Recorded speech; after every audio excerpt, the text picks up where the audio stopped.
ನಾಲೆಯ ಬಳಿ ಸಾವಿರಾರು ರೈತರು ಪ್ರತಿಭಟನೆಯನ್ನು ಮಾಡಿ ಸರ್ಕಾರದ ವಿರುದ್ಧ ಘೋಷಣೆ ಕೂಗಿದರು. ತುಮಕೂರು ಜಿಲ್ಲೆಯ ಎಲ್ಲಾ ಶ್ರೀಗಳು, ಶಾಸಕರು, ಮಾಜಿ ಶಾಸಕರು, ಹಲವು ಮುಖಂಡರುಗಳು ಭಾಗಿಯಾಗಿದ್ದರು. ಜೂನ್ 5ರವರೆಗೂ ಸರ್ಕಾರಕ್ಕೆ ಗಡುವು ನೀಡಿದ್ದು, ಅಷ್ಟರಲ್ಲಿ ಸರ್ಕಾರ ಈ ಯೋಜನೆಯನ್ನು ಕೈಬಿಡಬೇಕು. ಇಲ್ಲದೆ ಹೋದರೆ ಜೂನ್ 6ರಂದು ಜಿಲ್ಲೆಯ ಎಲ್ಲಾ ಅಭ್ಯರ್ಥಿಗಳನ್ನು ನಾವೇ ತಂದು ನಾಲೆಯನ್ನು ಮುಚ್ಚುವಂತಹ ಕೆಲಸವನ್ನು ಮಾಡುತ್ತೇವೆ. ಜಿಲ್ಲಾ ಉಸ್ತುವಾರಿ ಸಚಿವರ ಮನೆ ಮುಂದೆ, ಜಿಲ್ಲಾಧಿಕಾರಿಗಳ ಕಚೇರಿಯ ಮುಂದೆ ಬೃಹತ್ ಪ್ರತಿಭಟನೆಯನ್ನು ಮಾಡಲು ನಾವು ಸಿದ್ಧರಿದ್ದೇವೆ.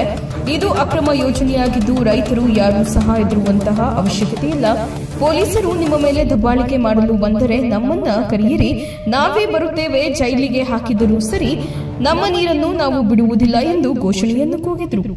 ಜಿಲ್ಲಾ ಉಸ್ತುವಾರಿ ಸಚಿವರು ಮತ್ತೆ ಕಾಂಗ್ರೆಸ್ ಶಾಸಕರು ಏನಾಗಿದ್ದಾರೆ ಅಂದರೆ, ಏನು ಈ BY ಉಪ್ಪಾರ್ ಅಂತ ಕಾಂಟ್ರಾಕ್ಟ್ ಇದ್ದಾರೆ ಅವ್ರಿಗೆ ಮಾರ್ಕೊಂಬಿಟ್ಟವ್ರು. ಹೇಳಬೇಕು ಅಂದರೆ ಅವ್ರ ಪರ್ಸೆಂಟೇಜ್ಗೆ ಮಾರ್ಕೊಂಬಿಟ್ಟವ್ರು. ಸರ್ಕಾರದಲ್ಲಿ ದುಡ್ಡಿಲ್ಲ ಇವ್ರಿಗೆ ಲಂಚ ಹೊಡೆಯೋಕ್ಕೆ.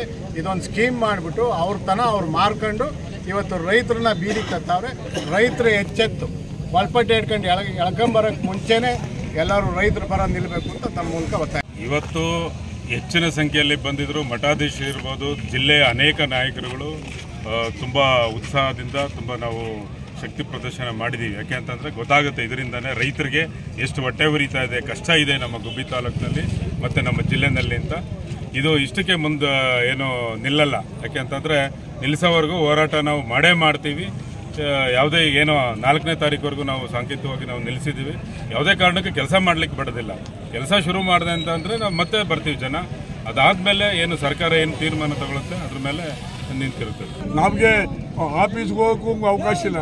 MLAಗಳಾಗಿ ಅವ್ರು ಹೆಂಗೆ ಶುರು ಮಾಡ್ತಾರೆ? ಹೌದಲ್ವಾ? ಇಮ್ಮಿಡಿಯೇಟ್ ಸ್ಟಾಪ್ ಮಾಡಿ.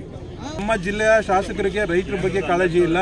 ಇವತ್ತು ರೈತರನ್ನ ಅವರು ಬರೀ ಚುನಾವಣೆ ಗೆಲ್ಲಲಿಕ್ಕಾಗಿ ಗಿಮಿಕ್ಗಳಿಗಾಗಿ ಬರೀ ಗ್ಯಾರಂಟಿ ಸ್ಕೀಮ್ ತಂದರು. ಈಗ ಅನ್ಯಾಯ ಮಾಡಿ ರೈತರೆಲ್ಲ ಅನ್ಯಾಯ ಆಗಬೇಕಾಗುತ್ತೆ. ಬಟ್ ಈ ಸರಿ ಅನ್ಯಾಯ ಆಗೋದಕ್ಕೆ ಬಿಡಲ್ಲ, ಹೋರಾಟ ಮಾಡ್ತೀವಿ. ದೊಡ್ಡ ಮಟ್ಟದಲ್ಲಿ ರೈತರು ಬಹುಶಃ ರಕ್ತಪಾತ ಆದ್ರೂ ಇದಕ್ಕೆ ಸರ್ಕಾರನೇ ಹೊಣೆ ಆಗಬೇಕಾಗುತ್ತೆ.